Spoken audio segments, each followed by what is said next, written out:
Start करते हैं, ठीक है ना। ज्ञान ज्ञान बिंदु का बुक है। बिहार पुलिस का जो क्वेश्चन बैंक है ना, सारा उसी का डाला हुआ सब प्रीवियस ईयर है।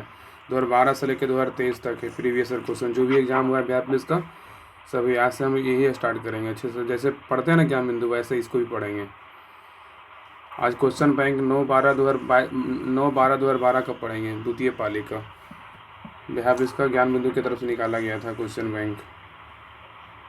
इसको भी एग्ज़ाम है ना, एग्ज़ाम तक 2-3 महीना अच्छे से पढ़ लीजिए, क्योंकि क्वेश्चन बैंक हर एग्ज़ाम का देखना बहुत ज़रूरी है। पता चलेगा ना कि हाँ क्वेश्चन कैसा पूछता है, ये बहुत ज़रूरी है। क्योंकि क्वेश्चन बिहार पुलिस का नियुक्ति का हल प्रश्न पत्र 9/12/2012 का है, द्वितीय पाली का परीक्षा हुआ था, उसका क्वेश्चन बैंक है।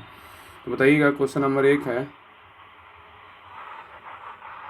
क्वेश्चन नंबर 1 है, गुरु का स्त्रीलिंग बनाने का प्रत्यय क्या है? बताइए, गुरु का स्त्रीलिंग बनाने का प्रत्यय आइन है, ठीक है, आइन है। आइन, गुरु का स्त्रीलिंग रूप बनाने का प्रत्यय क्या है? तो आइन है। गुरु शब्द का स्त्रीलिंग रूप बनाने का प्रत्यय जो है ना, आइन प्रत्यय जोड़ा जाता है। गुरु प्लस आइन मतलब गुरु आइन होता है, ठीक है, याद रखिएगा। अब आइन जो है ना प्रत्यय बनने वाले शब्द है। ठाकुर प्लस आइन मतलब क्या होगा? ठाकुर आइन होता है, ठीक है। और पंडित प्लस आइन मतलब क्या होता है? पंडित ताइन होता है। और आगे बोल रहा आनी, आनी जो है ना, आनी प्रत्यय बनने वाले शब्द कौन कौन होता है? आनी से प्रत्यय बनने वाला शब्द कौन कौन है? तो जेठ प्लस आनी क्या होगा? जेठानी, जेठानी। अब मुगल प्लस आनी मतलब क्या होगा? मुगलानी, मुगलानी। और इनी, इनी प्रत्यय से बनने वाले शब्द क्या है? तो एच प्लस इनी क्या होगा?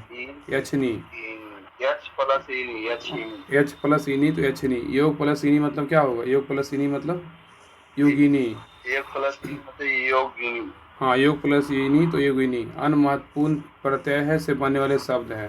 प्रत्यय दिया हुआ है, शब्द दिया हुआ है, जो मतलब पूछ सकता है एग्जाम में। तो देखिए कि आ का प्रत्यय क्या क्या क्या शब्द है? आ प्रत्यय शब्द का देखिए क्या क्या होगा? छात्र, छात्रा, महोदय, महोदया, ठीक है ना। तो ये छात्र का छात्रा, छात्रा, महोदय का महोदया है। हाँ, ईका का, ईका प्रत्यय का जो है ना, ईका का क्या है? तो गायक से गायिका और नायक से नायिका। हाँ, सही है। और ई का बोलेगा तो कुमारी, कुमार का कुमारी, और पुत्र का पुत्री। हाँ, और ती में बोलेगा, ती का प्रत्यय क्या होगा? श्रीमान का श्रीमती, और भाग्यवान के भाग्यवती। और अगर नी का बात करेगा जो मोर का मोरनी, प्रत्यय शब्द का जो है ना, और शेर का शेरनी। तो आ क्या लगे? छात्र का छात्रा, महोदय का महोदय, गायक का गायिका, नायक से नायिका, कुमारी कुमार तो कुमारी, पुत्र तो पुत्री, श्रीमान तो श्रीमती, भाग्यवान तो भाग्यवती, और मोर तो मोरनी, शेर तो शेरनी। एक क्वेश्चन नंबर 2 है, आ बैल डैश अपूर्ण लोकाकित का सही अंश क्या है? बताइए। आ बैल जो है ना, आ बैल क्या होगा? तो मुझे मार, आ बैल मुझे मार अपूर्ण लोकाकित का सही अंश है, ठीक है।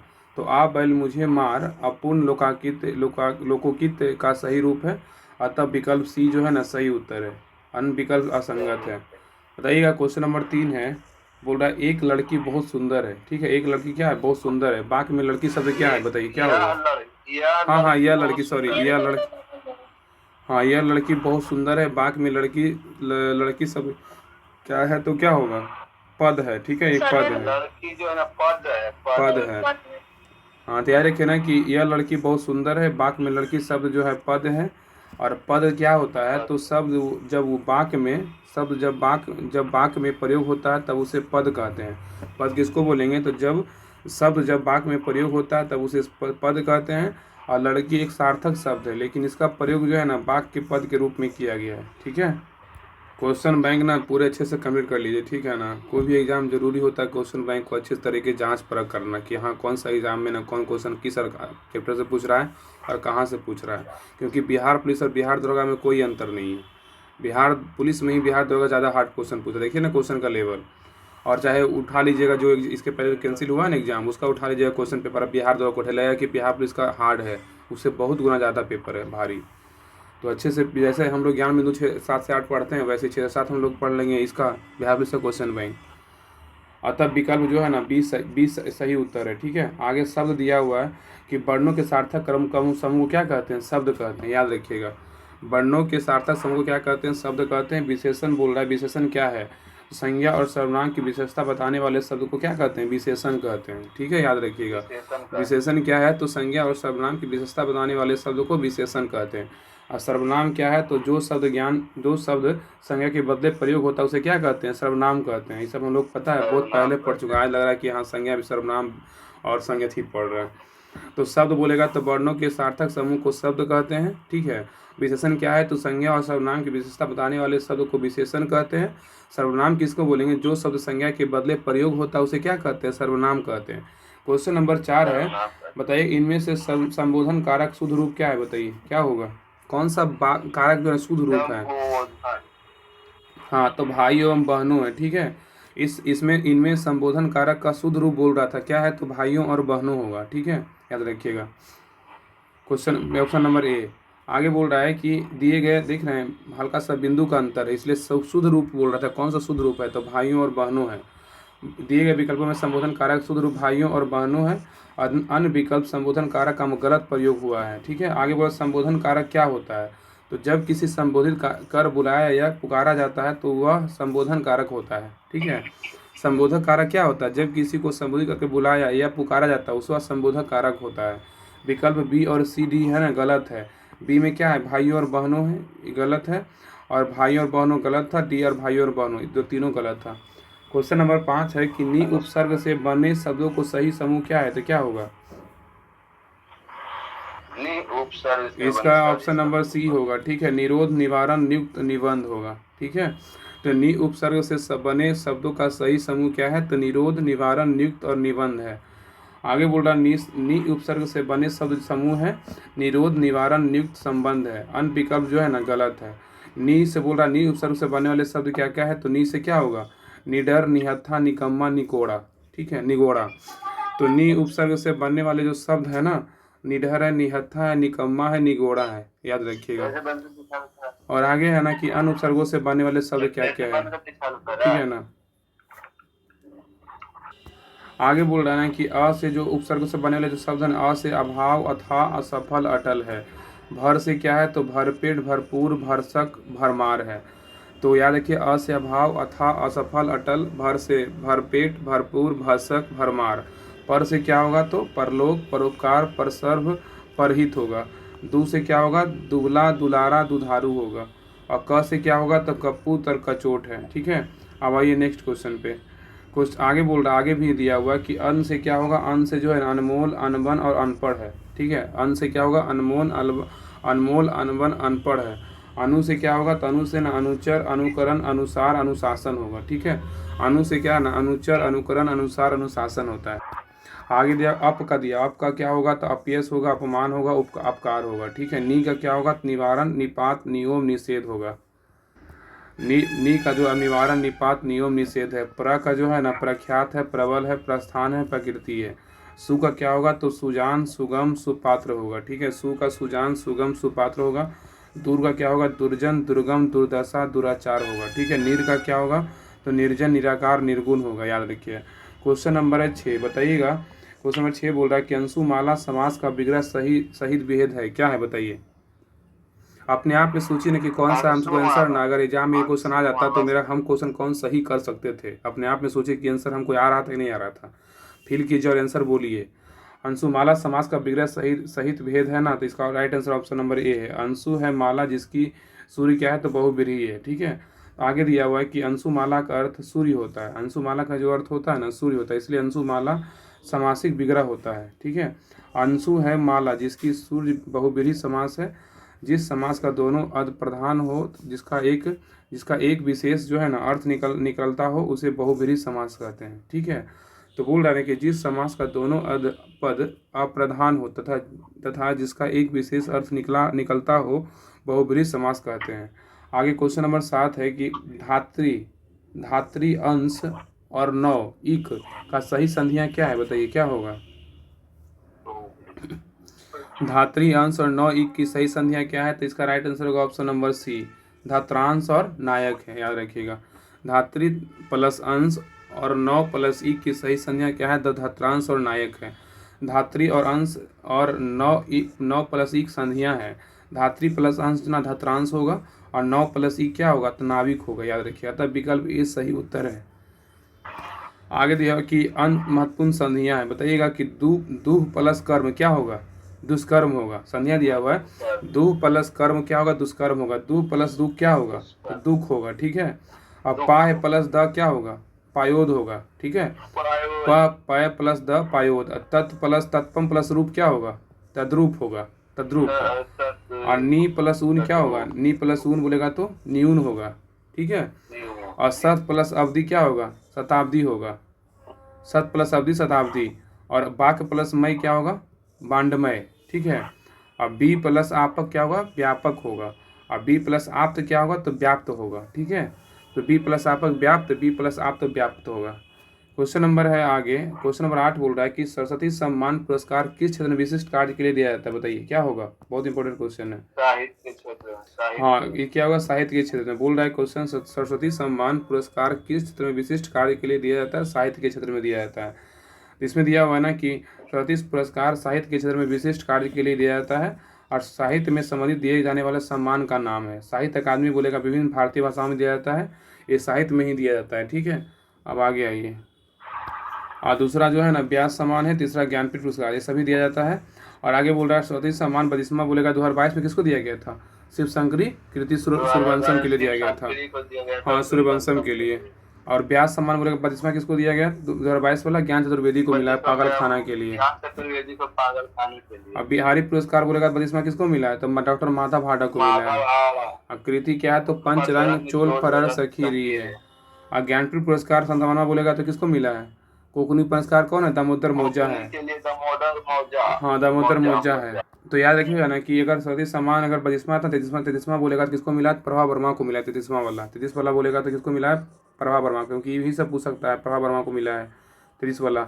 और व्यास सम्मान 33वां बोलेगा किसको मिला है, तो यादे यादे क्यों मिला है ना, हाँ सही है। क्वेश्चन नंबर आइए अथी पे 9 पे आइए। इसमें क्वेश्चन इंग्लिश का दिया, one of these is not singular. इसमें कौन आइडेंटिफाई इट, मतलब कौन सा जो है ना सिंगुलर नहीं है, ठीक है। इसमें बोल रहा है इसका राइट आंसर क्या होगा, तो इसका क्या होगा राइट आंसर, उत्तर नंबर ऑप्शन नंबर बी है ना, डाटा है, ठीक है डाटा। तो इसमें बोल रहा है ना कि वर्ड दिया हुआ सिंगुलर दिया हुआ पुलर दिया हुआ, तो बुक का सिंगुलर क्या होता है, तो बुक्स होता है पुलर, ठीक है ना। बुक्स का बोलेगा बुक सिंगुलर वर्ड है, अगर बुक्स का बोलेगा तो पुलर हो जाता है। अगर इकोनॉमिक्स का बोलेगा तो सिंगुलर है, सिंगुलर से पुलर। हाँ। तो अगला है माउस, माउस सिंगुलर जो है ना, माउस सिंगुलर वर्ड है, इसका पुलर क्या होता है, तो माइक होता है, ठीक है, माउस का माइक। और अगर डाटा का पुलर बोलेगा तो क्या होता है, डेंटम होगा, जो सिंगुलर वर्ड है। डाटा जो है ना पुलर वर्ड है, लेकिन डेंटम जो है ना, डेंटम जो है सिंगुलर वर्ड है, ऐसे याद रखिएगा, ठीक है। एक वचन बहुवचन, ठीक है, हिंदी में होता है। आगे बोल रहा है क्वेश्चन नंबर 10 है, fill in the blanks with the correct option. बोल रहा है कि of the Kartik and Urmila the dash is more of versatile singer, क्या होगा इसका आंसर, ऑप्शन क्या भराएगा, ऑप्शन नंबर ए होगा ना, option number A of the Kartik. बोल रहा है कि fill in the blanks with the correct option, मतलब सही ऑप्शन भरने बोल रहा है कि of Kartik and Urmila the letter is a more versatile singer है। इसमें option number A right answer है। बोल रहा है कि जब दो व्यक्ति में से बाद वाला दर्शाना हो तो ना लेटर का प्रयोग करना चाहिए, ठीक है। जब दो व्यक्तियों में से बाद वाला को दर्शाना हो तो लेटर का प्रयोग करना चाहिए। Of Kartik and Urmila the letter is a more versatile single. Letter एक जो है एडवर्ब ऑफ टाइम है, ठीक है, इसका प्रयोग बाद के अर्थ में होता है, याद रखिएगा। अर्लियर भी एक एडवर्ब ऑफ टाइम है जिसका अर्थ पहले होता है। अर्लियर जो है ना एक एडवर्ब ऑफ टाइम है जिसका अर्थ पहले होता है, प्रयोग पहले होता है। और लेटेस्ट भी एक सूचक एडवर्ब है जिसका अर्थ क्या होता है, अद्यतन होता है। क्वेश्चन नंबर 11 है, चूज द करेक्ट सेंटेंसेस। इसमें सही वाक्य को चुनना है। इसमें सही वाक्य क्या होगा, नो गो इंग्लिश पूछता है, याद रखिएगा, ठीक है ना। इसके पहले जो पेपर हुआ था ना बिहार पुलिस का जो रद्द हुआ है, उसमें 9 क्वेश्चन इंग्लिश का आया था, इसलिए 8 होता है हिंदी की, इसलिए अच्छे से पढ़िएगा। इसमें बोल रहा है सही क्या है ना, चूज द करेक्ट सेंटेंसेस। तो इसका आंसर होगा option number C, if I been a lottery I will buy a car. If I been a lottery, ठीक है, लॉटरी में जीता था, I will buy a car, तब ना उसके बाद एक कार खरीदा। आगे बोल रहा है क्वेश्चन करेक्ट वाक्य है I if I been a lottery I will a car, ठीक है, आई विल ए कार, क्योंकि बिहार दरोगा में पता है 2 क्वेश्चन बिहार इंग्लिश का रहता है, तो इसलिए अच्छा है ना कि रिवीजन हो जाएगा, हिंदी का 2 क्वेश्चन रहता ही है। अगला है कि 12 नंबर क्वेश्चन है, supply the correct from the verb it dash so hard that it seemed a grey seat had contained the word away, इसका राइट आंसर क्या होगा, क्या भराएगा यहाँ पे 12 का? ऑप्शन नंबर डी होगा ना। हाँ, बाज रेनिंग होगा, ठीक है, was raining. It was raining so hard that it seemed a grey sheet hard curtained the world away होगा, ठीक है। दिया गया वाक्य दो कैजुअल से निर्मित है, बाद वाला क्लाउज बोल रहा है ना कि दिया गया वाक्य दो क्लाउजेज से निर्मित है, बाद वाला क्लाउज में पास्ट इंडेफिनिट टेंस का प्रयोग किया गया, इस कारण पहला जो है ना, पहला क्या है, तो पहला क्लाउज भी पास्ट टेंस में रहना चाहिए। विकल्प में बाज रेनिंग एकमात्र पास्ट टेंस में है, ठीक है, याद रखिएगा, यही एकमात्र पास्ट टेंस में था। बोल रहा it was raining so hard that he seemed why a grey seat had to content the world away है। क्वेश्चन नंबर 13 है, which of these a feminine gender of a bound, क्या इसका answer होगा? Which of these a feminine a gender of blond, इसका right answer क्या होगा? Option number B, ब्लॉन्डेड होगा, ब्लॉन्डेड। Blonde शब्द जो है ना, फेमिनिन जेंडर ब्लॉन्डेड है, इसका जेंडर बोलेगा ना, फेमिनिन जेंडर शब्द क्या है, तो ब्लॉन्डेड है। क्वेश्चन नंबर 14 है कि चूज द करेक्ट सेंटेंसेस, बताइए इसका आंसर क्या होगा, सही आंसर क्या है इसका? है इसका ऑप्शन नंबर ना बी है। हाँ, Mohan is the tallest student in the class. हाँ, मोहन अपने क्लास में सबसे लंबा मतलब जो है ना विद्यार्थी है, सबसे लंबा। तो चूज द करेक्ट सेंटेंसेस, याद रखिए ऑप्शन नंबर बी इसका right answer, Mohan is the tallest student in the class. Mohan is tallest student in the class, इसका राइट आंसर है। बोल रहा something is wrong which one of these singular and plural sets identify. Question number 15 का बात कर रहा है, इसमें बोल रहा है ना कि सिंगुलर प्लूरल सेट मतलब कौन सिंगुलर प्लूरल मतलब सेट खा रहा है, आइडेंटिफाई बोल रहा है, कौन सही है, तो क्या होगा? ऑप्शन नंबर बी सही है। सिटुमुलस जो है ना, इसमें सिटुमुलेसिस ये है, ये बिल्कुल सही है, तो बी आंसर राइट है। बाकी ए, बी, ए, सी और डी गलत है। तो something is wrong one with one of the these singular plural set identify, मतलब सिंगुलर प्लूरल सेट है ना, उसका वर्ड को आइडेंटिफाई पहचान कीजिए। तो सिमुलस और सिटुमुलेसिस ये सही है, ठीक है। आगे दिया कि दिए गए विकल्प में शब्दों में एकमात्र सिंगुलर प्लूरल गलत पेयर है, सॉरी नहीं, ऑफ द क्या बोल रहा है, रॉन्ग बोल रहा था ना कि रॉन्ग कौन सा, इसमें गलत, तो बी गलत था, बाकी सही है। मिनिमम तो मिनिमिया, और साइपोसिस में तो सेम्पोसिया, और रेडियस तो रेडी, ये सही है। बाकी बी जो था ना गलत, रॉन्ग का बात कर रहा था ना, इसलिए गलत था बी ऑप्शन। तो दिए गए विकल्प शब्दों में से एकमात्र सिंगुलर प्लूरल शब्द पेयर गलत था। सिमुटुलेस ये जो था ना रॉन्ग था, और सिमुलस सिंगुलर है, इसका ना स्टिमुली होगा जो प्लूरल होगा, ठीक है। क्वेश्चन नंबर 6 है कि भारत में अभियुक्त को दी गई फांसी की सजा को निरस्त करने का अधिकार किसके पास होता है, तो क्या होगा, इसका आंसर क्या होगा? हाँ, राष्ट्रपति के पास होता है, ठीक है। भारत में अभियुक्त को दी गई फांसी की सजा को निरस्त करने का अधिकार किसके पास होता है, तो राष्ट्रपति के पास होता है, याद रखिएगा। भारत में अभियुक्त को दी गई फांसी की सजा को निरस्त करने का अधिकार राष्ट्रपति के पास होता है, याद रखिए। भारतीय संविधान के अनुच्छेद 72 द्वारा क्या है, राष्ट्रपति को दोषी करार दिए गए व्यक्ति को क्षमा करने की शक्ति प्राप्त है, ठीक है। राष्ट्रपति की क्षमादान से शक्ति है, क्षमा जो है ना पूर्णतः माफ कर देना है, ये कर सकता है। इसका मतलब कि इसका मतलब है ना कि अपराध कभी भी नहीं हुआ ही नहीं है। परिलंबन मतलब क्या होता है, ये भी बहुत पूछता है, किसी दंड को कुछ समय के लिए टालने की प्रक्रिया को ना प्रविलंबन बोलते हैं, ठीक है। किसी दंड को कुछ समय के लिए टालने की प्रक्रिया को प्रविलंबन बोलते हैं, याद रखिएगा। और पूर्णतः माफ कर देना क्या होता है, क्षमा होता है। अगला विराम क्या है, तो विराम विशेष परिस्थिति की वजह से सजा को कम करना, ये क्या कहलाता है, तो विराम कहलाता है, ठीक है। विशेष परिस्थिति की वजह से सजा को कम करना विराम कहलाता है, जैसे दिव्यांगता या महिलाओं की गर्भावस्था की अवधि के कारण। अगला परिहार किसको बोलते हैं, सजा की मात्रा को बदलना, ये परिहार कहलाता है, ठीक है। बोल रहा है कि देगा निम्नलिखित में से कौन परिहार का अर्थ है, तो याद रखिए सजा की मात्रा को बदलना ना परिहार कहलाता है। जैसे 2 वर्ष के कठोर कारावास को 1 वर्ष के कठोर में कारावास में बदलना क्या कहलाता है, परिहार कहलाता है, ठीक है। लघुकरण क्या है, सजा की प्रकृति को बदलना ना लघुकरण कहलाता है, याद रखिएगा। सजा की प्रकृति को बदलना लघुकरण। जैसे मृत्युदंड को कठोर कारावास में परिवर्तन करना है क्या कहलाता है, लघुकरण। तो याद रखिएगा ना कि अगर क्षमा का बात करेगा पूर्णतः माफ कर देना, ये क्षमा होता है। और किसी दंड को कुछ समय के लिए टालना, मतलब टालना परिविलंबन, मतलब लंबन होता है ना लेट करना, तो कुछ समय के लिए टालना परिविलंबन। अगर विराम का बात करेगा तो विशेष परिस्थिति की वजह से सजा को कम करना विराम कहलाता है। अगर परिहार का बात करेगा सजा की मात्रा को बदलना, सजा की जो है उसका मात्रा को बदल देना परिहार कहलाता है। लघुकरण किसको बोलेंगे, तो सजा की प्रकृति को बदलना ना लघुकरण कहलाता है।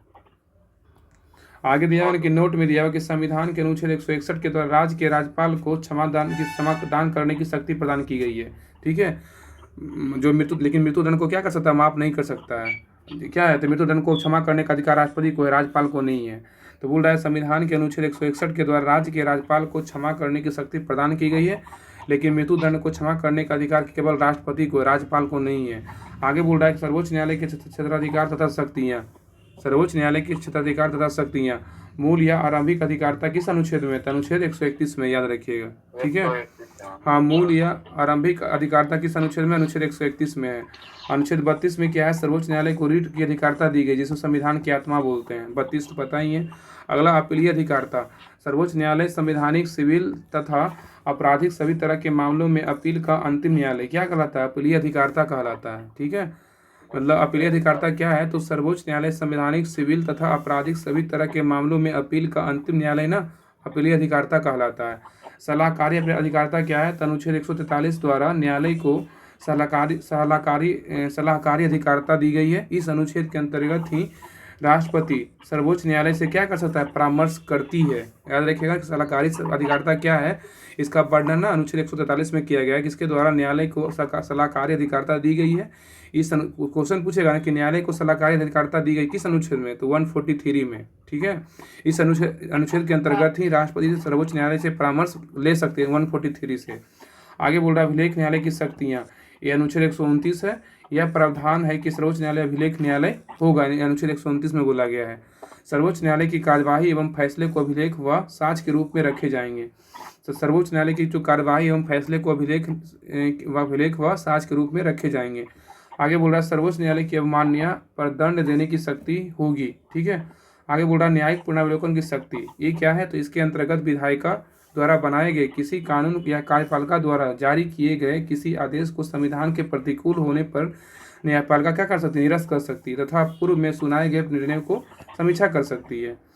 आगे है कि राष्ट्रीय मानवाधिकार आयोग, ये क्या है, राष्ट्रीय मानवाधिकार आयोग क्या है ना, NHRC। ये बोल रहा है इस आयोग का गठन जो है ना मानवाधिकार संरक्षण अधिनियम 1993 मतलब 2006 के संशोधित तथा 2019 के संशोधन के तहत किया गया था। तो बताइएगा कि राष्ट्रीय मानवाधिकार आयोग का जो गठन था किस अधिनियम के द्वारा हुआ था और किस संशोधित के संशोधन के हुआ था, के तहत हुआ था, तो क्या होगा।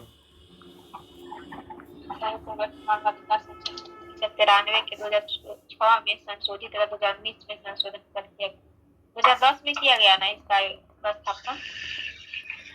राष्ट्रीय मानवाधिकार आयोग का गठन एक बार चेक कीजिए तो राष्ट्रीय मानवाधिकार आयोग का जो है ना 2010 में। ठीक है, राष्ट्रीय मानवाधिकार आयोग का गठन हुआ 2010 में।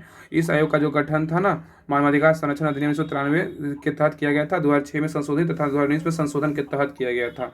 और मानवाधिकार आयोग जो है ना एक संवैधानिक स्वायत्त निकाय है, याद रखिएगा। मानवाधिकार जो है ना यह एक संवैधानिक स्वायत्त निकाय है और इसके अध्यक्ष सदस्यों की नियुक्ति राष्ट्रपति द्वारा प्रधानमंत्री के नेतृत्व में गठित 6 सदस्यीय समिति की सिफारिश पे की जाती है। तो राष्ट्रीय मानवाधिकार आयोग का जो सदस्य होता है ना, अध्यक्ष और सदस्य की नियुक्ति होता है जो राष्ट्रपति द्वारा प्रधानमंत्री के नेतृत्व में 6 सदस्यीय समिति का सिफारिश पर की जाती है। और राष्ट्रीय मानवाधिकार आयोग का जो अध्यक्ष व सदस्यों का कार्यकाल कितना वर्षों का होता है, 3 वर्ष या 70 वर्ष, जो पहले हो जाए। तो याद रखिएगा ना कि राष्ट्रीय मानवाधिकार आयोग का जो मतलब सदस्य का अध्यक्ष व सदस्य का जो कार्यकाल होता है 3 वर्ष या 70 वर्ष की उम्र का होता है। ठीक है, और आगे बताइएगा कि अंतर्राष्ट्रीय मानवाधिकार दिवस कब मनाते हैं, तो 10 दिसंबर को मनाते हैं। अंतर्राष्ट्रीय मानवाधिकार दिवस कब मनाते हैं, 10 दिसंबर को मनाते हैं। क्वेश्चन नंबर 17 है कि किन कारणों के आधार पे भारत में व्यक्ति मताधिकार का प्रयोग नहीं कर सकता है, तो क्या होगा। हाँ, मानसिक रूप से विकृति और ना और अवयस्क से अनुसार प्रयोग नहीं कर सकता है। ठीक है, तो क्वेश्चन बोल रहा था किन कारणों के आधार पर, मतलब किन कारणों के आधार पे भारत में व्यक्ति मताधिकार का प्रयोग नहीं कर सकता, मतलब कौन सा कारण होगा ना, तो मतदान नहीं कर सकता। तो मानसिक रूप से विकृति मतलब पागल की तरह हो और अवयस्क है, अवयस्क क्या, हाँ, और इसमें गरीबी रेखा से नीचे है और विकलांग है। ठीक है, तो इसका right answer option number A होगा, 1 और 3 नहीं है। बोल रहा है कि मानसिक रूप से विकृति एवं आवश्यक अवयस्क के आधार पर भारत में व्यक्ति मताधिकार का प्रयोग नहीं कर सकता है। भारतीय संविधान द्वारा राज्य विधानसभाओं और लोकसभा के चुनाव के आधार स्वरूप सार्वभौम या वयस्क मताधिकार का अपनाया गया है। तो भारतीय संविधान द्वारा जो है ना, भारतीय संविधान द्वारा राज्य विधानसभाओं और लोकसभा के चुनाव के आधार स्वरूप सार्वभौम वयस्क मताधिकार को अपनाया गया है। ठीक है, आगे आइए। आगे बोल रहा है कि भारत का हर हर वह व्यक्ति जिसकी उम्र कम से कम 18 वर्ष है, उसे धर्म, जाति, लिंग, साक्षरता अथवा संपदा इत्यादि के आधार पर कोई भेदभाव किए बिना मतदान करने का क्या है, अधिकार दिया गया है। ठीक है ना। आगे बोल रहा है वर्ष 1989 में 61वां संविधान संशोधन अधिनियम 1988 के द्वारा मतदान करने की उम्र 21 वर्ष से घटाकर कितना कर दिया गया था, तो ये 18 वर्ष कर दिया गया 18 था, कर दिया। सबको पता है। आगे बोल रहा है कि अच्छा ये इंपॉर्टेंट है क्वेश्चन, अगर सबको पता है 1989 में किया गया था संशोधन, लेकिन बोला है कि मतलब 18 से 21 मतलब 21 वर्ष से घटाकर 18 वर्ष कर दिया गया था, किस अधिनियम के द्वारा, तो क्या होगा, 1988 के द्वारा। 60वां संविधान संशोधन। हाँ, लेकिन अगर 1988 के द्वारा मतदान करने की उम्र किया गया था, 1988 के द्वारा ना, 1988 के द्वारा। आगे बोल रहा है अनुच्छेद 326 के एक बार गौरव सर बताए थे कि क्वेश्चन में ये आया था ना, यही पढ़ाते तब ये आया था कि मतलब कोई स्टूडेंट ने ये 1989 लगा 1988। हाँ, आगे बोल रहा है ना कि अनुच्छेद 326 के तहत बोल रहा है, अनुच्छेद 326 के तहत लोकसभा और राज्यों की विधानसभाओं के निर्वाचन वयस्क मताधिकार के आधार पे होता है। ठीक है, तो अनुच्छेद 326 के तहत जो बोला गया ना कि लोकसभा और राज्यों की विधानसभाओं के लिए निर्वाचन वयस्क मताधिकार के आधार पे होता है। आगे बोला कि भारत शासन अधिनियम 1919 द्वारा पहली बार भारत में महिलाओं को मत देने का अधिकार प्रदान किया गया। तो बहुत इंपॉर्टेंट क्वेश्चन बताइएगा कि किस अधिनियम के द्वारा पहली बार भारत में महिलाओं को मत देने का अधिकार प्रदान किया गया था, तो क्या होगा, भारत शासन अधिनियम 1919। ठीक है, बहुत इंपॉर्टेंट क्वेश्चन, याद रखिएगा। भारत शासन अधिनियम 1919 के द्वारा पहली बार भारत में महिलाओं को मत देने का अधिकार प्रदान किया गया था। क्वेश्चन नंबर बताइएगा 18, गुट निरपेक्ष आंदोलन की स्थापना कौन नहीं जुड़ा था, बताइए क्या होगा, कौन नहीं जुड़ा था, बेनजीर भुट्टो नहीं था ना, बेनजीर भुट्टो नहीं था, जवाहरलाल नेहरू थे, मार्शल टीटो थे, कर्नल नासिर थे। ठीक है, याद रखिएगा। गुट निरपेक्ष आंदोलन की स्थापना में कौन, गुट निरपेक्ष आंदोलन की स्थापना से कौन जुड़ा हुआ नहीं था, तो बेनजीर भुट्टो नहीं था, लेकिन जवाहरलाल नेहरू था, मार्शल टीटो था। हाँ, ये था नेहरू, टीटो, नासिर, ये क्वेश्चन सच में था कर प्रैक्टिस सेट में। बेनजीर भुट्टो गुट निरपेक्ष आंदोलन की स्थापना से नहीं जुड़े थे। हाँ, तो नेहरू, टीटो, नासिर, याद रखिएगा। Nehru, Jawaharlal Nehru, marshal Tito, colonel Nasser, Sukarno एवं एक क्रू माँ, ये सभी गुट निरपेक्ष आंदोलन से जुड़े हुए थे। आगे बोला है गुट निरपेक्ष देशों का पहला शिखर सम्मेलन 1 सितंबर 1961 को बेलग्रेड यूगोस्लाविया में हुआ था। इस सम्मेलन में 25 देशों ने भाग लिया था। तो बताइएगा गुट निरपेक्ष देशों का पहला शिखर सम्मेलन कब और कहाँ हुआ था, तो क्या होगा, 1 सितंबर 1961 को ना बेलग्रेड यूगोस्लाविया में हुआ था। इस सम्मेलन में ना 25 देशों ने भाग लिया था। आगे बोल रहा है कि गुट निरपेक्ष जो है ना नाम होता है, इसका इंग्लिश में ना इसका नाम होता है नाम नॉन अलाइनमेंट मूवमेंट होता है। गुट निरपेक्ष जो है ना नाम नॉन अलाइन्ड मूवमेंट में वर्तमान में 120 देश हैं। ठीक है, आगे बोल रहा है गुट निरपेक्ष आंदोलन का सम्मेलन जिस देश में होता है वही देश क्या करता है, अध्यक्षता करता है। याद रखिएगा, गुट निरपेक्ष आंदोलन का सम्मेलन जिस देश में होता है ना वही देश क्या करता है, अध्यक्षता करता है। मान लिया भारत में हो रहा है तो भारत अध्यक्षता करेगा। भारत गुट निरपेक्ष आंदोलन का 7वां शिखर सम्मेलन नई दिल्ली में 1983 में अध्यक्षता किया था। वह कि भारत गुट निरपेक्ष आंदोलन का 7वां शिखर सम्मेलन जो है ना कहाँ किया था और कब किया था अध्यक्षता, 1983 में नई दिल्ली में किया था। हाँ, 19वां शिखर सम्मेलन का आयोजन 2024 में युगांडा में आयोजित होगा। तो यह 19वां शिखर, ये बहुत इंपॉर्टेंट क्योंकि आगामी एग्जाम में आ सकता है ना। तो यह 19वां शिखर सम्मेलन का आयोजन 2024 में कहाँ होगा, तो युगांडा में होगा। ठीक है, याद रखिएगा, युगांडा में होगा। हाँ, 19वां शिखर सम्मेलन का आयोजन 2024 में युगांडा में आयोजित होगा। क्वेश्चन नंबर बताइएगा 19। क्वेश्चन 19 बोल रहा है कि भारत की स्वतंत्रता के बाद इनमें से कौन भारतीय गवर्नर जनरल बना था, क्या होगा इसका आंसर, भारतीय गवर्नर जनरल जो है ना चक्रवर्ती राजगोपालाचारी। सोच रहे हैं 2012 में ही क्वेश्चन पेपर आया बिहार पुलिस का। सोचिए जब इस तरह से क्वेश्चन 12 में दे सकता है तभी कितना लेवल हार्ड होगा। अब सोचिए, अनुमान लगाइए। भारत की स्वतंत्रता के बाद इनमें से कौन सी भारतीय गवर्नर जनरल बना था, चक्रवर्ती राजगोपालाचारी बना था। ठीक है, बोल रहा है भारत की स्वतंत्रता के बाद भारतीय गवर्नर जनरल जो था ना चक्रवर्ती राजगोपालाचारी बने थे। और स्वतंत्र भारत का प्रथम गवर्नर जनरल बोलेगा तो कौन था, तो लॉर्ड माउंटबेटन। स्वतंत्र भारत का प्रथम गवर्नर जनरल बोलेगा तो लॉर्ड माउंटबेटन था। और बंगाल का प्रथम गवर्नर बोलेगा तो कौन था, रॉबर्ट क्लाइव था। बंगाल का प्रथम गवर्नर बोलेगा तो रॉबर्ट क्लाइव, लेकिन स्वतंत्र भारत का प्रथम गवर्नर जनरल बोलेगा तो कौन होगा, तो लॉर्ड माउंटबेटन होगा। रेगुलेटिंग एक्ट 1773 के तहत बंगाल के गवर्नर पद का नाम बदलकर बंगाल का गवर्नर जनरल कर दिया गया था। अब बंगाल का पहला गवर्नर जनरल बोलेगा तो कौन था? तो वारेन हेस्टिंग्स था, याद रखिएगा। तो बोल रहा है कि रेगुलेटिंग एक्ट 1773 के तहत बंगाल के गवर्नर पद का नाम ना बंगाल का गवर्नर जनरल कर दिया गया था। अब बंगाल का पहला गवर्नर जनरल कौन था? तो वारेन हेस्टिंग्स था। तो याद रखिएगा कि भारत की स्वतंत्रता के बाद भारतीय गवर्नर जनरल बोलेगा चक्रवर्ती राजगोपालाचारी थे, और स्वतंत्र भारत का प्रथम गवर्नर जनरल बोलेगा लॉर्ड माउंटबेटन, और बंगाल का प्रथम गवर्नर बोलेगा तो रॉबर्ट क्लाइव, और बंगाल का पहला गवर्नर जनरल बोलेगा तो क्या होगा? वारेन हेस्टिंग्स होगा। आगे बोल रहा है चार्टर एक्ट 1833 द्वारा बंगाल के गवर्नर जनरल के पद को बदलकर भारत का गवर्नर जनरल कर दिया गया। भारत के पहले गवर्नर जनरल कौन थे? तो लॉर्ड विलियम बेंटिंग थे, ठीक है। तो चार्टर एक्ट 1833 द्वारा बंगाल के गवर्नर जनरल के पद को बदलकर भारत का जो है ना गवर्नर जनरल कर दिया गया। अब भारत के पहले गवर्नर जनरल बोलेगा तो कौन था? लॉर्ड विलियम बेंटिंग था। आगे बोल रहा है कि भारत शासन अधिनियम 1858, भारत शासन अधिनियम 1858 के तहत भारत के गवर्नर जनरल की पद बदलकर भारत का वायसराय कर दिया गया। तो भारत का प्रथम वायसराय कौन था? तो लॉर्ड कैनिंग था, ठीक है। भारत शासन अधिनियम 1858 के तहत भारत के गवर्नर जनरल के पद को बदलकर भारत का वायसराय कर दिया गया। अब भारत का प्रथम वायसराय कौन था? तो लॉर्ड कैनिंग था। बताइएगा कि किस अधिनियम के तहत, किस रेगुलेटिंग एक्ट के तहत जो है बंगाल के गवर्नर पद का नाम जो बदलकर ना बंगाल का गवर्नर जनरल कर दिया गया था? किस एक्ट के तहत? तो क्या होगा? 1773 के हाँ, रेगुलेटिंग एक्ट 1773 के तहत किया गया था। बंगाल के गवर्नर पद का नाम जो है ना बंगाल का गवर्नर जनरल कर दिया गया था। अब बंगाल का पहला गवर्नर जनरल बोलेगा तो वारेन हेस्टिंग्स था। अगला बताइएगा कि किस एक्ट के तहत बंगाल के गवर्नर जनरल के पद को बदलकर भारत का गवर्नर जनरल कर दिया गया था? किस एक्ट के तहत? चार्टर एक्ट 1833 के तहत। बताइएगा कि किस एक्ट के तहत, किस अधिनियम के तहत भारत के गवर्नर जनरल के पद की बदलकर भारत का वायसराय कर दिया गया था? क्या होगा? 1858, ठीक है ना। हाँ, बंगाल के गवर्नर का पद चेंज किया गया 1773, और बंगाल के गवर्नर जनरल का पद चेंज किया गया 1833, और भारत के गवर्नर जनरल का पद का बदलकर भारत का वायसराय किया गया था 1858, ठीक है। आगे आइए, क्वेश्चन नंबर 20 बोल रहा है संयुक्त राष्ट्र की सुरक्षा परिषद के बारे में क्या सही नहीं है? बताइए क्या सही इसमें नहीं है?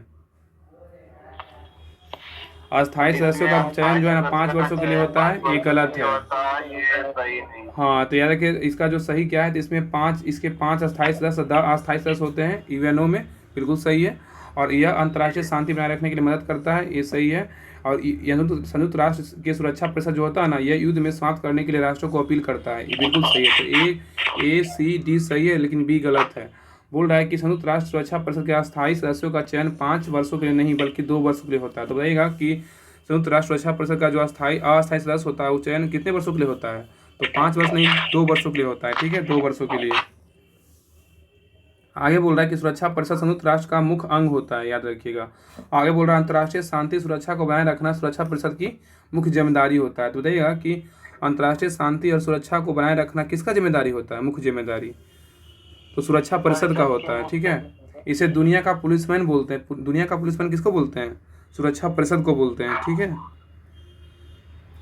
आगे बोल रहा है इसमें 15 सदस्य होते हैं, जिसमें 5 अस्थायी और 10 अस्थायी होता है। तो देखिए सुरक्षा परिषद में कितना अस्थायी होता है और कितना अस्थायी होता है? तो क्या होगा? 5 अस्थायी और 10 अस्थायी होता है। टोटल 15 होता है, 5 अस्थायी और 10 अस्थायी होता है।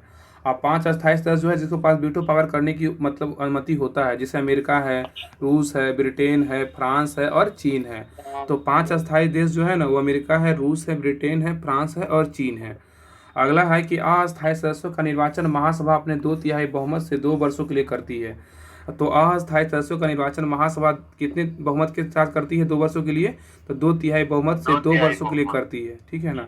आगे बोल रहा है 5 अस्थायी सदस्य देशों की सहमति को महान शक्तियों की आम सहमति और वीटो निषेधाधिकार शक्ति के रूप में जाना जाता है। तो 5 अस्थायी सदस्यों देशों को सहमति को महान शक्तियों की आम सहमति वीटो निषेधाधिकार शक्ति के रूप में जाना जाता है। मतलब 5 का वीटो पावर करने की अनुमति है। सोवियत संघ ने वीटो का उपयोग सबसे अधिक बार किया था। तो याद रखना कि सोवियत संघ जो है ना वीटो का उपयोग सबसे अधिक बार किया था। संयुक्त राष्ट्र संघ का स्थापना कब हुआ था? बताइए। इसका स्थापना अगर बात करें तो 24 अक्टूबर 1945। हाँ, यूएनओ का स्थापना 24 अक्टूबर 1945। और मुख्यालय कहाँ है? मुख्यालय का बात करेगा तो न्यूयॉर्क अमेरिका में है। अब महासचिव बोलेगा तो कौन है? एंटोनियो गुटेरेस है। अगर सदस्य का संख्या बोलेगा तो 193 है। 193 सदस्य बोलेगा तो कौन है? दक्षिणी सूडान है, याद रखिएगा। और संयुक्त राष्ट्र संघ का 6 प्रमुख अंग होता है, याद रखिए। 6 संयुक्त राष्ट्र संघ के कितने अंग है? तो 6 अंग है। ये पहला होता है महासभा, दूसरा होता है सुरक्षा परिषद, तीसरा होता है आर्थिक एवं सामाजिक परिषद, चौथा होता है न्याय परिषद, पांचवा होता है अंतर्राष्ट्रीय न्यायालय, छठा होता है सचिवालय। संयुक्त राष्ट्र संघ का जो है ना 6 प्रमुख अंग होता है। पहला महासभा, दूसरा सुरक्षा परिषद, तीसरा आर्थिक एवं सामाजिक परिषद, चौथा होता है न्याय परिषद, पांचवा होता है अंतर्राष्ट्रीय न्यायालय और छठा होता है सचिवालय। क्वेश्चन नंबर 21 बताना है कि भारत में चुनाव की सबसे छोटी इकाई क्या है? बताइए क्या होगा? ग्राम पंचायत। हाँ, ग्राम पंचायत होता है। बोल रहा है ना कि भारत में चुनाव की सबसे छोटी इकाई क्या होता है? तो ग्राम पंचायत होता है, याद रखिएगा। भारत में चुनाव की सबसे छोटी इकाई ना ग्राम पंचायत होता है। बहुत इंपॉर्टेंट क्वेश्चन है। पंचायतों की संरचना किस अनुच्छेद में है? तो अनुच्छेद 243 के ग में है। ग में है। अगला स्तर दिया हुआ, संरचना दिया, अधिकारी दिया, निर्वाचन दिया। भाई ग्राम स्तर पर संरचना कौन करता है? अधिकारी कौन होता है? निर्वाचन कौन करता है? बताइए कैसे होता है निर्वाचन? ग्राम स्तर पे जो होता है ना संरचना होता है ग्राम पंचायत का होता है, ठीक है। इसका अधिकारी होता है ना, ग्राम पंचायत का अधिकारी बोलेगा तो प्रधान मुखिया होता है, प्रधान या मुखिया। और ग्राम स्तर का जो पंचायत निर्वाचन होता है ना प्रत्यक्ष रूप से होता है, याद रखिएगा। प्रधान मुखिया सरपंच होता है। और खंड का बोलेगा तो खंड जो ब्लॉक स्तर पे बोलेगा तो क्षेत्र पंचायत होता है संरचना। और इसका खंड का जो अधिकारी होता है ना प्रमुख होता है। और खंड का जो निर्वाचन होता है अप्रत्यक्ष रूप से होता है, याद रखिएगा। और जिला स्तर पे क्या होता है? जिला पंचायत होता है, पता ही है। ग्राम स्तर पे ग्राम पंचायत, खंड स्तर पे ब्लॉक स्तर पे क्षेत्र पंचायत और जिला स्तर पे जिला पंचायत। और जिला स्तर का जो अधिकारी होता है ना अध्यक्ष और चेयरमैन होता है। और जिला स्तर का जो चुनाव होता है प्रत्येक चुनाव द्वारा होता है। देखिए बोल रहा है ना कि राज्य विधानमंडल अपने विवेक से पंचायतों की संरचना निर्धारित कर सकता है, ठीक है। राज्य विधानमंडल अपने विवेक से पंचायतों की संरचना निर्धारित कर सकता है।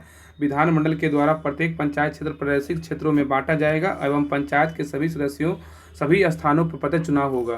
तो बोल रहा है ना कि विधानमंडल के द्वारा प्रत्येक पंचायत क्षेत्र में प्रादेशिक क्षेत्रों में बांटा जाएगा एवं पंचायत के सभी स्थानों पर प्रत्येक चुनाव होगा। वयस्क मताधिकार के आधार पर प्रत्येक 5वें वर्ष निर्वाचन होता है। वयस्क मताधिकार के आधार पर प्रत्येक 5वें वर्ष पर निर्वाचन होता है और राज्य निर्वाचन आयोग द्वारा निर्वाचन कराए जाते हैं, ठीक है। अब आगे आइए, आगे बोल रहा है चुनाव लड़ने की न्यूनतम आयु कितनी वर्ष होती है ग्राम पंचायत में? तो क्या होगा पंचायत चुनाव में? 21 वर्ष होता है, ठीक है। चुनाव लड़ने की न्यूनतम आयु 21 वर्ष होता है। क्या हुआ बोलिए? हाँ 20 नंबर तक बोल रहा है ना कि चुनाव लड़ने की न्यूनतम आयु ना 21 वर्ष होता है, याद रखिएगा। अनुच्छेद 243 में घ में पंचायतों को आरक्षण से संबंधित प्रावधान दिया गया। तो याद रखिएगा ना कि पंचायतों में आरक्षण से संबंधित प्रावधान किस अनुच्छेद के तहत दिया गया? तो अनुच्छेद 243 के घ के तहत, ठीक है। आगे बोल रहा है पिछड़े वर्गों के आरक्षण का फैसला राज्य विधानमंडल के स्व विवेक पर होता है। पिछड़े वर्गों का जो आरक्षण होता है फैसला राज्य विधानमंडल के स्व विवेक पर होता है। महिलाओं के लिए प्रत्येक क्षेत्र में कम से कम जो है ना 1/3 स्थान आरक्षित है। राज्य विधानमंडल चाहे इस संख्या को बढ़ा सकती है लेकिन कम नहीं कर सकती है, ठीक है। अब विधानसभा जो होता है राज्य विधानमंडल का निम्न सदन होता है। विधानसभा जो होता है वो राज्य विधानमंडल का निम्न सदन होता है। संविधान के अनुच्छेद 170 के अनुसार किसी राज्य की विधानसभा के सदस्यों की अधिकतम संख्या कितनी हो सकती है? तो 500 और न्यूनतम बोलेगा तो 60 हो सकती है। लेकिन अब बाद में ना गोवा में 40 है, मिजोरम में 40 एवं सिक्किम में कितना है? तो 32 है। तो बोल रहा है कि संविधान के अनुच्छेद 170 के अनुसार किसी राज्य की विधानसभा सदस्यों की अधिकतम संख्या बोलेगा तो 500, लेकिन न्यूनतम बोलेगा 60 रखा गया हो सकता है। लेकिन अपवाद में जैसे गोवा में 40 है, मिजोरम में 40 है, सिक्किम में कितना है? तो 32 है। आगे बोल रहा है कि विधानसभा के सदस्यों का निर्वाचन जनता द्वारा प्रत्यक्ष रूप से किया जाता है, बताइए। आगे बोल रहा है कि नागालैंड, नोट में दिया कि नागालैंड तथा सिक्किम में राज्यों के विधानमंडल के कुछ सदस्यों अप्रत्यक्ष रूप से निर्वाचित होते हैं। तो नागालैंड तथा सिक्किम में राज्यों के विधानसभाओं के कुछ सदस्य होता है ना वो अप्रत्यक्ष रूप से क्या होता है? निर्वाचित होता है विधानसभा में भी। आगे बोला भारतीय संविधान के अनुच्छेद 81 में क्या है? लोकसभा का के गठन का प्रावधान है। सरला याद रखिएगा, लोकसभा राज्यसभा लोकसभा और क्या संसद राज्यसभा लोकसभा। आगे बोला लोकसभा में अधिकतम सदस्यों की संख्या कितनी हो सकती है? तो 550 हो सकती है। लोकसभा में अधिकतम सदस्यों की संख्या कितनी हो सकती है? 550 हो सकती है। आगे बोल रहा है कि लोकसभा के सदस्यों का चुनाव प्रादेशिक प्रतिनिधित्व प्रणाली के आधार पर एकल निर्वाचन क्षेत्र में जनता के प्रत्यक्ष चुनाव में होता है, याद रखिएगा। लोकसभा के सदस्यों का चुनाव जो होता है ना प्रादेशिक प्रतिनिधित्व प्रणाली के आधार पर एकल निर्वाचन क्षेत्र में जनता द्वारा प्रत्यक्ष निर्वाचन से होता है, जो भी हो रहा है। आगे बोल रहा है भारतीय संविधान के अनुच्छेद 80 में क्या है? तो राज्यसभा का वर्णन है। 79 में संसद, 80 में राज्यसभा, 81 में लोकसभा का वर्णन है। आगे बोल रहा है कि राज्यसभा के सदस्यों की अधिकतम संख्या कितनी हो सकती है? तो 250 हो सकती है, लेकिन परंतु वर्तमान में कितना है? 245 है। अगर लोकसभा का बात करेगा तो 550, राज्यसभा का बात करेगा 250। दोनों क्वेश्चन जो बिहार से में क्वेश्चन पूछा हुआ, दोनों क्वेश्चन। राज्यसभा में सदस्यों का निर्वाचन अनुपातिक प्रतिनिधि प्रणाली द्वारा एकल संगमनीय मत के आधार पर होता है। तो राज्यसभा के सदस्यों का जो निर्वाचन होता है ना, अनुपातिक प्रतिनिधित्व प्रणाली द्वारा एकल संगमनीय मत के आधार पर होता है। क्वेश्चन नंबर 22 बोल रहा है कि भारतीय राष्ट्रीय कांग्रेस का संस्थापक कौन थे? क्या होगा? एओहुम थे। एओहुम, हाँ, एओहुम भारतीय राष्ट्रीय कांग्रेस के संस्थापक थे। आगे बोल रहा है कि भारतीय राष्ट्रीय कांग्रेस की स्थापना सेवानिवृत्त अंग्रेज ICAS अधिकारी एओहुम द्वारा 28 दिसंबर 1885 ईस्वी को की गई थी। ठीक है, तो भारतीय राष्ट्रीय कांग्रेस की स्थापना सेवानिवृत्त अंग्रेजी ICAS अधिकारी एओहुम द्वारा 28 दिसंबर 1885 को की गई थी। आगे बोल रहा है प्रथम अधिवेशन पुणे में आयोजित किया गया था। ठीक है, जाना था, लेकिन पुणे में प्लेग फैल जाने के कारण यह अधिवेशन क्या हुआ था? बम्बई में आयोजित किया गया था। प्रथम जो अधिवेशन था ना कांग्रेस का, वो पुणे में होना था, लेकिन प्लेग फैल गया ना, उस कारण क्या हुआ? बम्बई में हुआ था। आगे बोल रहा है कि प्रथम अधिवेशन बम्बई के ग्वालियर टैंक स्थित गोकुल दास तेजपाल संस्कृत कॉलेज में हुआ था। आगे बोल रहा है कि बम्बई के पहले अधिवेशन में भाग लेने वाले सदस्यों की संख्या जो है ना 72 थी। सर्वाधिक सदस्य बोलेगा बम्बे प्रांत से कितना था? तो 38 सदस्य थे। ठीक है, आगे बोल रहा है प्रथम अधिवेशन के अध्यक्ष बोलेगा तो कौन थे? भूमेश चंद्र बनर्जी, एवं सचिव बोलेगा तो एओहुम थे, याद रखिएगा। तो प्रथम अधिवेशन के अध्यक्ष बोलेगा भूमेश चंद्र बनर्जी तथा सचिव बोलेगा तो एओहुम थे। अब नेक्स्ट पे आइए। आगे बोल रहा है कि बाल गंगाधर तिलक कांग्रेस के सदस्य होते हुए कभी भी इसके अध्यक्ष नहीं चुने गए थे। ठीक है, आगे बोल रहा है कि भारतीय राष्ट्रीय कांग्रेस की स्थापना के समय भारत का वायसराय कौन था? तो लॉर्ड डफरिन था। हाँ, डफरिन था। कांग्रेस का कलकत्ता अधिवेशन 1906 में दादा भाई नौरोजी ने की थी। तो कांग्रेस का कलकत्ता अधिवेशन 1906 किया था, किसने किया था? दादा भाई नौरोजी ने किया था। इस अधिवेशन में नरमपंथियों ने स्वदेशी आंदोलन को बहिष्कार आंदोलन तथा राष्ट्रीय शिक्षा और स्वशासन से संबंधित 4 प्रस्ताव पारित करवाए। इस अधिवेशन में दादा भाई नौरोजी ने स्वराज शब्द की क्या किया? मांग किया था। आगे बोल रहा है कि एनी बेसेंट द्वारा 1916 में RDR मद्रास में होम रूल लीग की प्रारंभ किया गया था। एनी बेसेंट द्वारा सितंबर 1916 में RDR मद्रास में होम रूल लीग प्रारंभ किया गया था। आगे बोल रहा है बेसेंट को 1917 में कांग्रेस के कलकत्ता अधिवेशन की प्रथम महिला अध्यक्ष बनाया गया था। बताइएगा एनी बेसेंट को किस अधिवेशन में अध्यक्षता बनाया गया था? प्रथम महिला अध्यक्ष। तो क्या होगा? 1917 का कांग्रेस के कलकत्ता अधिवेशन। हाँ, आगे बोला एनी बेसेंट ने दैनिक पत्र न्यू इंडिया तथा साप्ताहिक पत्र कॉमनवेल्थ के माध्यम से सुशासन की मांग की थी। तो न्यू इंडिया पत्रिका जो है ना एनी बेसेंट का, कॉमनवेल्थ पत्रिका एनी बेसेंट का है। गोपाल सिंह गोखले द्वारा 1905 ईस्वी में सर्वेंट ऑफ इंडिया सोसाइटी की स्थापना की गई। इन्हें महात्मा गांधी का राजनीतिक गुरु माना जाता है। क्वेश्चन नंबर 23 है कि वर्ष 2011 की जनगणना के अनुसार महिलाओं में साक्षरता दर प्रतिशत कितना लगभग है? क्या होगा? 65% है। हाँ, वर्ष 2011 की जनगणना के अनुसार महिलाओं में साक्षरता प्रतिशत कितना है? तो 65% है, याद रखिएगा। वर्ष 2011 की जनगणना के अनुसार महिलाओं में साक्षरता प्रतिशत लगभग 65% है। अब आगे बोल रहा है 2011 की जनगणना के अनुसार महिलाओं में साक्षरता प्रतिशत कितना है? 64.4% है। बताइए कि 2011 की जनगणना के अनुसार देश में साक्षरता दर कितना है? तो क्या होगा? 74.04% है। हाँ, 2011 की जनगणना के अनुसार देश में कुल साक्षरता है ना 74.04% है। और वर्ष 2011 की जनगणना के अनुसार पुरुष साक्षरता कितना है? पुरुष में साक्षरता 82.14% है। और ग्रामीण क्षेत्र में न्यूनतम साक्षरता वाले राज्य बोलेगा तो आंध्र प्रदेश कितना है? तो 60.4% है। हाँ, तो ग्रामीण क्षेत्र में न्यूनतम साक्षरता वाला राज्य जो है ना आंध्र प्रदेश है, कितना? तो 60.4% है। और शहरी क्षेत्र में न्यूनतम साक्षरता वाले राज्य बोलेगा तो कौन है शहरी में? यूपी है, उत्तर प्रदेश, जिसमें कितना? 75.1% है, याद रखिएगा। और ग्रामीण क्षेत्र में सर्वाधिक साक्षरता वाला राज्य बोलेगा तो कौन सा है? तो केरल है, 93% है। हाँ, आप पूर्ण साक्षर घोषित एकमात्र राज्य बोलेगा तो कौन सा है? तो केरल सबसे पढ़ा लिखा राज्य कौन सा है? केरल है। और सबसे अनपढ़ बोला राज्य बोलेगा तो कौन था? बिहार है। अब बिहार न्यूनतम साक्षरता प्रतिशत बोलेगा तो कितना है? 61.8% वाला राज्य है। ठीक है, बिहार न्यूनतम साक्षरता प्रतिशत बोलेगा 61.8% वाला राज्य है। अब बिहार में पुरुष साक्षरता कितना परसेंट है? बिहार में पुरुष साक्षरता बोलेगा तो 71.2% है। अब बिहार में महिला साक्षरता बोलेगा तो कितना है? 51.5% है। बहुत इंपॉर्टेंट टॉपिक है। क्वेश्चन नंबर 24 बोल रहा है सांप्रदायिकता का अर्थ क्या है? बताइए सांप्रदायिकता का अर्थ। धर्म के आधार पर सामाजिक विभाजन। हाँ, धर्म के आधार पर सामाजिक विभाजन। सांप्रदायिकता का अर्थ क्या होता है? धर्म के आधार पर सामाजिक विभाजन। सांप्रदायिकता का अर्थ होता है धर्म के आधार पर सामाजिक विभाजन होता है। सांप्रदायिकता क्या है? तो बोल रहा है सांप्रदायिकता जो होता है ना साम्यवाद संप्रदायवाद का विकसित चरण होता है, जिसमें विभिन्न धार्मिक समुदायों को सामाजिक, आर्थिक, राजनीतिक हिस्सों के परस्पर विरोधी शत्रुतापूर्ण समझा जाने लगता है। इससे समाज में धर्म के आधार पर विभाजन होता है। तो सांप्रदायिकता क्या है ना? सांप्रदायिकता जो क्या है? संप्रदायवाद का विकसित चरण होता है, जिसमें विभिन्न धार्मिक समुदायों के सामाजिक, आर्थिक, राजनीतिक हितों के परस्पर विरोधी शत्रुतापूर्ण समझा जाने लगता है। इससे समाज में धर्म के आधार पर विभाजन होता है। आगे का बात करें, बोल रहा है कि धार्मिक सहिष्णुता। धार्मिक सहिष्णुता क्या है? तो धार्मिक, जब विभिन्न धार्मिक समुदायों के लोग समाज में एक साथ भाईचारे की भावना के साथ मिलजुल कर रहते हैं, इसे ही क्या कहते हैं? धार्मिक सहिष्णुता कहते हैं, याद रखिएगा। और नैतिकता क्या है? नैतिकता है ना, और नैतिकता क्या है ना, सांस्कृतिक मूल्यों पर आधारित आचरण को नैतिकता कहते हैं। सांस्कृतिक मूल्यों पर आधारित आचरण को नैतिकता कहते हैं। उदाहरण में क्या? ईमानदारी, अहिंसा, सत्य बोलना, ये क्या है? नैतिकता है। क्वेश्चन 25 है, लास्ट क्वेश्चन बताइएगा कि 42वां संवैधानिक संशोधन द्वारा भारतीय संविधान की प्रस्तावना में निम्नलिखित में से विशेषता जोड़ी गई। क्या जोड़ा गया बताइए? धर्मनिरपेक्षता जोड़ा गया, ठीक है। हाँ, तो 42वां संवैधानिक संशोधन द्वारा भारतीय संविधान की प्रस्तावना में निम्नलिखित में से विशेषता जोड़ा गया, धर्मनिरपेक्षता जोड़ा गया। 42वां संविधान संशोधन द्वारा भारतीय संविधान की प्रस्तावना में धर्मनिरपेक्षता सब जोड़ा गया। 42वां संविधान संशोधन अधिनियम 1976 द्वारा प्रस्तावना में समाजवादी, पथ निरपेक्ष, अखंडता शब्द को शामिल किया गया। आगे बोल रहा है कि भारतीय संविधान की प्रस्तावना पंडित नेहरू द्वारा बनाए गए उद्देश्य प्रस्ताव पर आधारित है। तो बताइएगा कि भारतीय संविधान की प्रस्तावना जो है किसके बनाए गए उद्देश्य प्रस्ताव पर आधारित है? तो पंडित नेहरू द्वारा बनाए गए उद्देश्य प्रस्ताव पर आधारित है भारतीय संविधान की प्रस्तावना, याद रखिएगा। और न्यायविद N.A. पालकीवाला ने प्रस्तावना को संविधान का परिचय पत्र कहा था। बताइएगा प्रस्तावना को संविधान का परिचय पत्र किसने कहा था?